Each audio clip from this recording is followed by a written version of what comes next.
Seperti ini tipe flywheel. Ada dua tipe ya lur, yang satu dengan diameter besar dan satu lagi dengan diameter kecil.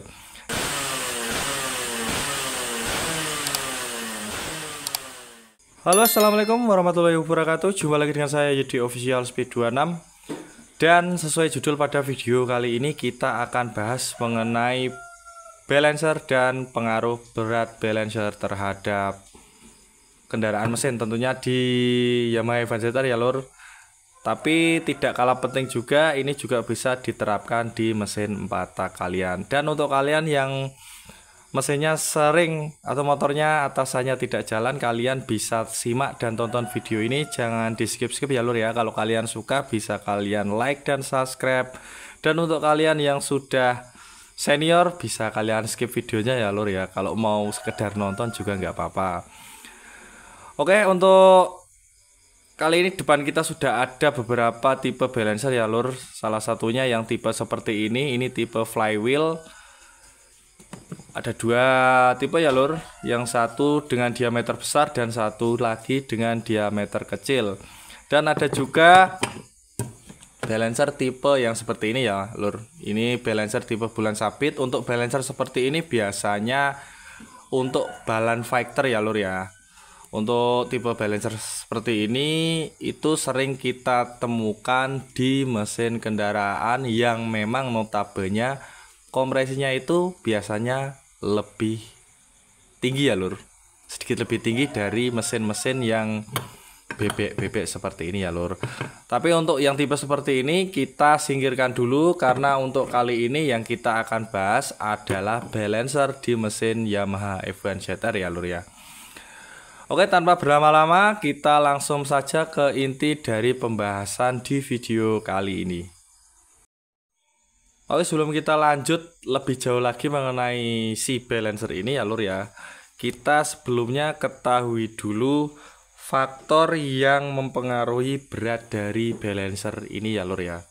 Jadi apabila kita mendesain atau menentukan beban dari si balancer ini ya lur ya, tentunya di mesin Yamaha Evanzer ya lur, terlebih dahulu yang perlu kita kaji atau yang perlu kita riset ya lur ya, kita ketahui dulu trek atau jarak tempuh yang akan dipergunakan ya lur ya. Untuk trek dan jarak tempuh itu ada beberapa ya lur, itu masuknya variabel. Seperti contoh di drag bike kan ada yang 200 meter maupun yang 400 meter ya lur.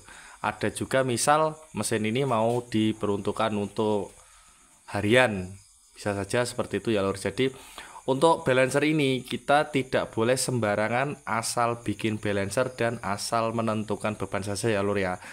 Kita perlu mempelajari dulu trek dan lintasan yang akan kita pergunakan ya lur ya, baik itu di trek lurus panjang maupun di medan pegunungan. Untuk faktor berikutnya yang perlu kita pelajari dulu itu beban ya lur. Untuk beban itu ada beberapa yang mempengaruhi dari segi frame atau perawaan kendaraan itu sendiri, atau juga bisa dari berat pengendara ya lur. Kita sering mengenalnya kalau misal yang di dunia balap itu dari berat jokinya. Kalau misal diperuntukkan untuk harian,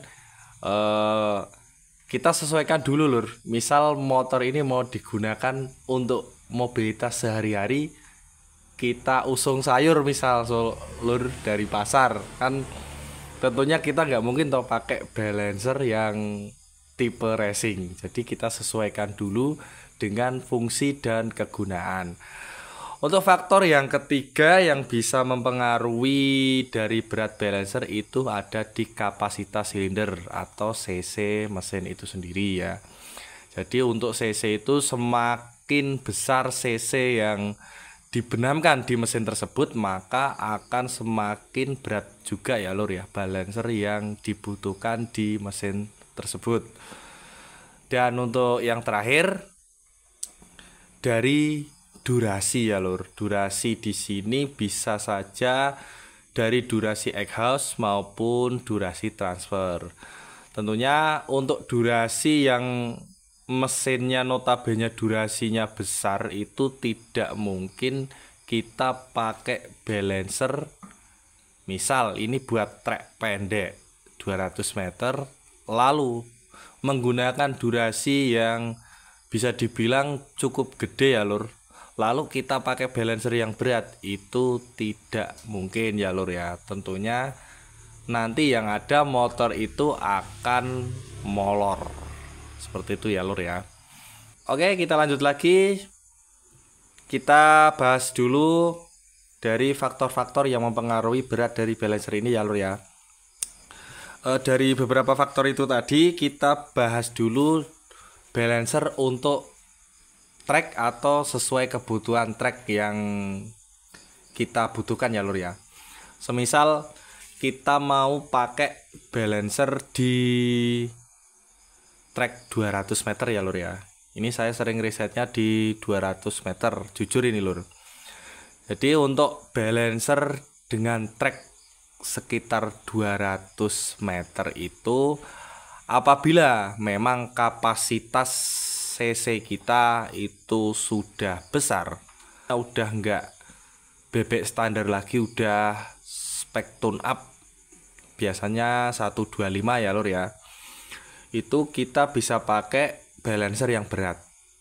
Tetapi ini ada tapinya lur, dengan tipikal balancer yang mempunyai diameter kecil lur. Kenapa kok demikian? Kita contoh dari mesin special engine aja ya lur. Kalau kita pernah atau kita sering lihat di contoh mesin special engine itu, pasti dia mempunyai magnet yang kecil ya lur. Karena di mesin special engine itu seperti YZ, KTM dan sebagainya itu dia butuh RPM yang konstan. Jadi apabila kita menggunakan balancer yang tipe lebar seperti ini, dia RPM-nya nggak konstan lur. Misal dari 1000 ke 5000, kita ambil contoh seperti itu saja. Balancer yang tipe lebar seperti ini membutuhkan waktu sekitar 6 detik untuk mencapai 5000 rpm. Maka sebaliknya, dengan tipikal balancer dengan diameter kecil seperti ini, dia akan lebih cepat menggain 5000 rpm daripada yang tipe lebar seperti ini. Ini dengan contoh berat balancer tersebut itu sama ya lur ya. Jadi misal ini pakai 600 gram, ini juga pakai 600 gram, cuman beda di segi bentuknya saja ya lur. Yang satu lebar, yang satu ciut atau kecil seperti ini. Itu pasti dominan responsif di balancer yang tipikal seperti ini ya lur. Lalu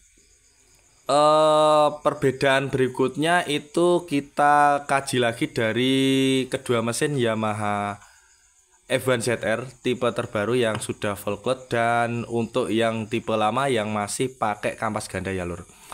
Kenapa kok di F1ZR yang sudah full cloth itu dia tidak drop di putaran atas? Kalau kita perhatikan, untuk tipe Yamaha F1ZR yang terbaru yang sudah full cloth itu di kisaran gigi rasio 3-nya itu punya ukuran yang jauh lebih ringan ketimbang yang tipe sebelumnya ya lur, Yamaha Force One maupun Fish Air Sporty kalau nggak salah, yang masih pakai kampas ganda itu. Jadi intinya yang pendahulunya itu dia pakai kampas ganda, maka rasio perbandingannya di gigi 3-nya itu masih terbilang berat ya lur, karena atasannya itu pastinya dibantu dengan putaran kampas ganda tersebut. Sedangkan untuk tipe full cloth dia kan sudah pakai as pendek dan tidak menggunakan balancer ya lur. Adapun lingkaran di sini dia cuman berfungsi untuk menggerakkan pompa oli samping ini ya lur. Jadi untuk atasannya dia pastinya kalau mempunyai ukuran atau jumlah mata rasio yang sama dengan pendahulunya, dia pasti akan drop di putaran atasnya. Makanya kita hati-hati ya lur. Kalau kita garap mesin, tentunya mesin Evan ya lur, kita di asnya sebelah sini, itu kalau kita pasang saja plug, biasanya kan ada yang cuma dikasih apa ya, semacam selombongan ke sini aja lur, cuman lurus gitu aja.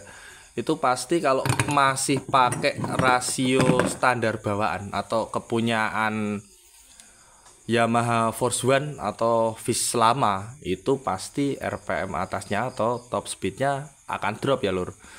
Dari gigi 2 ke 3, 3 ke 4 pasti drop. 3-nya mintanya panjang terus. Intinya seperti itu.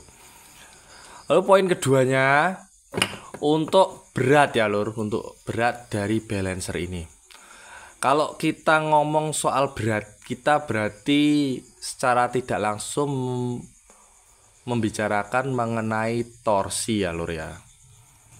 Kenapa demikian? Kita ambil contoh saat kita mengaitkan baut lah lur, katakanlah baut di benang ya lur, dengan panjang benang 1 jengkal, yang satunya sepanjang jari. Tentu saat kita melakukan putaran benang tersebut, maka yang panjang 1 jengkal itu akan lebih berasa ya lur, ketimbang yang hanya sepanjang jari ini. Lah, teori tersebut juga berlaku di flywheel balancer ini ya lur. Jadi semakin lebar itu akan semakin baik di putaran atas. Tapi ada tapinya lur, untuk RPM bawah kita sedikit mengorbankan, bisa dibilang ini untuk tipe-tipe trek panjang ya lur. Sedangkan untuk balancer yang tipe diameter kecil seperti ini biasanya akan lebih dominan di RPM bawah lur. RPM bawah menengah itu sangat dominan. Untuk yang tipe balancernya berat, walaupun diameternya kecil, itu di putaran atas juga bisa nolong ya lur, setidaknya akan sedikit membantu untuk RPM atasnya lur. Intinya seperti itu. Lah terus bagaimana dengan torsinya? Kalau kita ngomong torsi, pasti kecil sama yang lebar ini torsinya jauh lebih gedean yang ini. Tapi setidaknya lur, daripada kita tidak sama sekali menggunakan balancer seperti ini, itu lebih baik kita kalau bisa itu pakai ya lur. Di sisi lain, fungsi dari flywheel ini juga untuk mengimbangi magnet yang ada di sebelah kiri ya lur.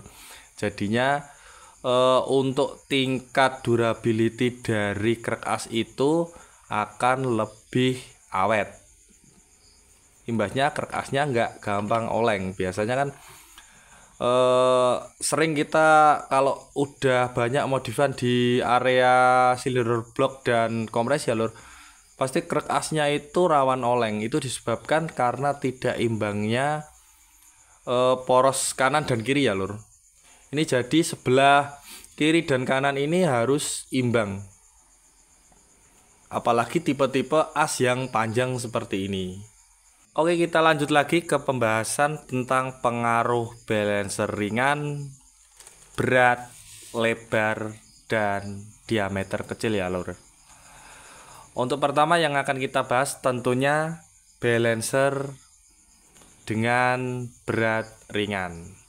Oke, untuk tipikal balancer seperti ini itu biasa digunakan untuk mesin-mesin yang suka atau memang mesin tersebut dikonsepkan untuk putaran bawah atau cepet ya lur. Intinya kalau kita nyari cepetnya RPM naik, kalau kita menginginkan RPM tersebut itu cepat naik, maka kita jatuhkan pilihan ke tipe balancer yang ringan dan berdiameter kecil. Tapi kalau bisa balancer itu tidak boleh kurang dari 400 gram. Itu kalau menurut saya ya lur ya. Dan efek dari balancer ringan itu sendiri itu sangat baik untuk trek-trek pendek, seperti main di jarak 200 meter.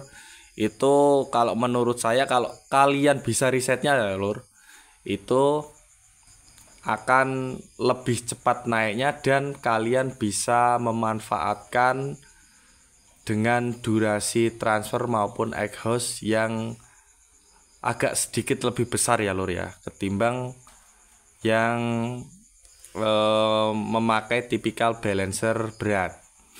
Dan untuk poin yang kedua, ini yang tipikal balancer berat, itu kalian kalau memang kapasitas silindernya itu udah besar ya lur, 125 tone up, misal udah pakai knalpot bebas, karburasi bebas, itu bisa kalian pakai yang sedikit lebih berat, antara 550 sampai 600 gram ya lur ya, untuk di Yamaha Evan ZR.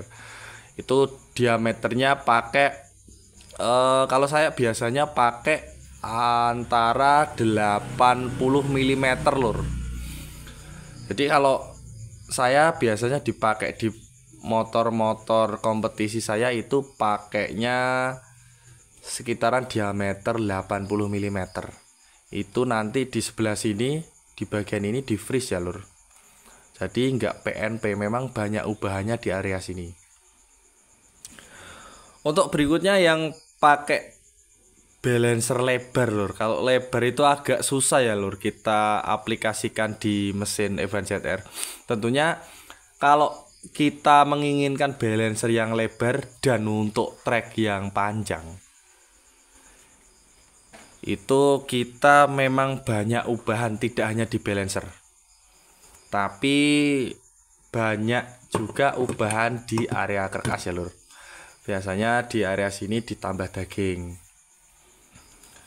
Nantinya kan semisal kita membesarkan diameter dari piston itu, fungsi dari penambahan daging di area karkas ini bertujuan untuk mengembalikan balan faktornya dari karkas itu sendiri. Karena semakin berat piston, kebalik lur, maksudnya semakin besar piston itu pasti akan mempunyai material yang jauh lebih berat dari standarnya. Maka dari itu diperlukan juga penambalan di area karkas. Kalau bisa malah ditanam semacam timbal ya lur ya. Tujuannya yaitu tadi untuk memperbaiki balan faktor ya lur. Jadi kalau kita tadi sempat menyinggung mengenai tipe balancer bulan sabit, yang mana balancer ini memang diperuntukkan untuk balan faktor. Lah, contohnya ya ini tadi diaplikasikan di sini lur, dengan cara dibalan biasanya area sininya itu. Itu yang memang kapasitas silindernya memang udah besar-besar, tapi kalau masih di bawah 150 ya lur, oversize ya, saya kira tidak perlu ya lur. Balan faktor di karkas itu masih mampu kayaknya. Dengan catatan ya lur, karkasnya pakai yang tipe lama seperti ini ya lur, pakai as panjang. Memang ada sedikit perbedaan di antara karkas full cloth sama yang tipe lama. Kalau saya timbang ya memang berat yang tipe lama.